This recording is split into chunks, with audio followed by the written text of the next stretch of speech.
Good morning, Cross Church family. Hope your Monday is off to a great start. Man, the party is over.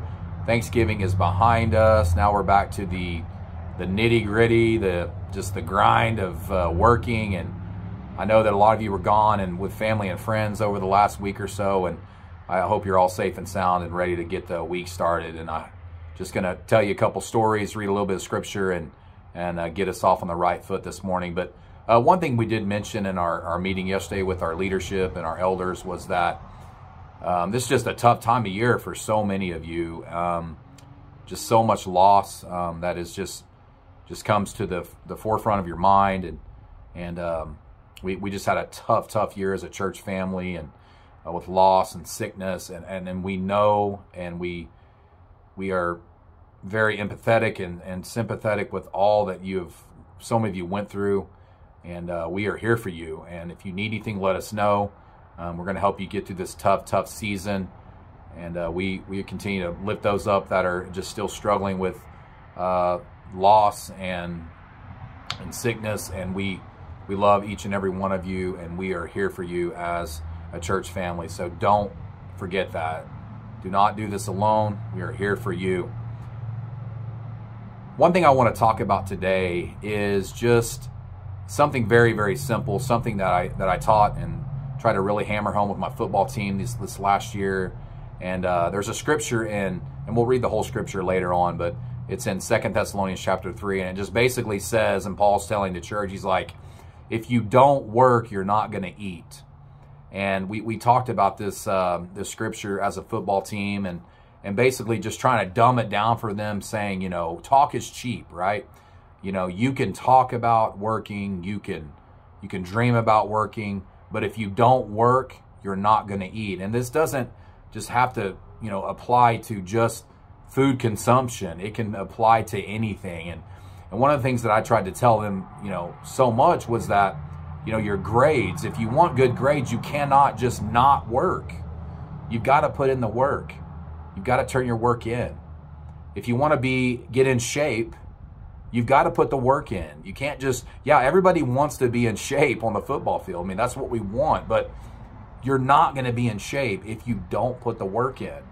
And one of the things that, as a junior high football coach, that most junior high teams struggle with is tackling. We are just horrible at tackling.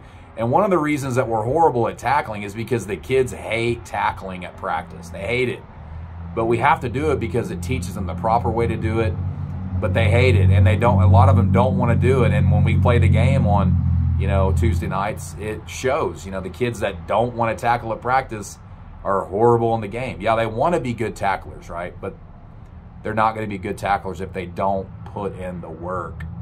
And so a story that I'm going to tell you today to kind of tie all this together is when I was a young kid, and I don't want you guys to feel sorry for me or nothing like this, because I would not change this situation for the world. I would never change my past growing up as a child. It made me who I am today. But one of the things that we did when I was a 7th grader, we had just moved to Noble, out in the middle of nowhere.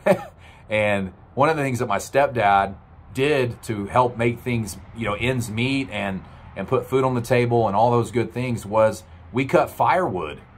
And I had never cut firewood before. I lived in an apartment complex. So, I didn't even know what firewood was really. But we cut firewood because we sold it for money.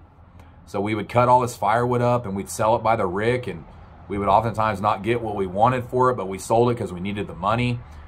We split the firewood, we burned brush, we pulled brush, all the things. But one of the things that the firewood did for us is it kept our house warm.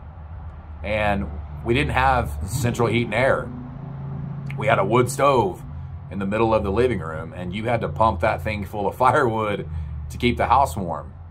And, if we had the attitude during those times, or if my stepdad, Jody, shout out to Jody, I love you, Jody, thank you for all you did for myself and Daniel growing up, and you taught us so much. And, one of the things that, we had to do is that we wanted to be warm. And so we did the things necessary to stay warm, and that was cutting firewood. And we had to have wood to put in the stove to keep us warm. Yeah, we could talk about being warm. Oh man, I would love to go to sleep in a warm bed, or sit in the living room, watch TV and be warm. But if we didn't put in the work, there's no way we could have stayed warm. There's no way we could have put food on the table. And that's what we did. And that's how we survived. I mean, that's what we did. And a lot of times it was a lot of grunt work, a lot of hard labor, cold, wet, whatever, but we did it. And I really appreciate that. I would never change that. I would never look back in my childhood and think, you know what, I really wish I could rid that part of my life out of my life, because it really showed me how to become a provider. And we talked about this on Wednesday night, you know, basically saying, you know, hey, you know, man, when does manhood start? Well, in my opinion, a lot of us, you know, go into manhood when we become a provider. And so I think that allowed myself and Daniel to grow up faster, to provide for our family, to show that what you're doing, the toil, the work you're doing actually will produce fruit and results. And that's what we did as kids growing up. And that's what I am thankful for in terms of, you know, physical labor providing, you know, something for us to have great results of. And that's a warm house, and that's food on the table. And so we can look at this like in our lives, you know, and I'm not preaching to you, I'm preaching to myself, is that, you know, we want to be close to God, right? Yes, all of us long for that. But do we want to do the work? You know, do we want to read our Bible? Do we want to pray? Do we want to pray with our spouses? Do we want to pray for our kids? Do we want to do all the things that require us to be close to God? And if we're just going to talk about it and not do it, you're not going to see any results, okay? Talk is cheap. And as far as our relationship with God, if we just talk about it, oh yeah, we want to be close to God, we have to put in the work. The scripture I'm going to read to you this morning to finish up here is Proverbs 14, verse 23. It says, work brings profit, but mere talk leads to poverty. Plain and simple, talk is cheap. You work, you're going to have profit. If you just talk about it, you're not going to have profit. That's what it's about. And we have got to work and work and work. And that scripture I was telling you about in 1st and 2nd Thessalonians chapter 3, you know, Paul's just, you guys can read that for yourself. It's chapter 3, verses 9 through 13. It just talks about, you know, never get tired of doing good. If you don't work, you're not going to eat. Plain and simple. Continue to do good and you will see results. Okay? Don't just talk about it. We've got to be people of action. And I'm preaching to myself. Hope you understand that as well. Love you guys.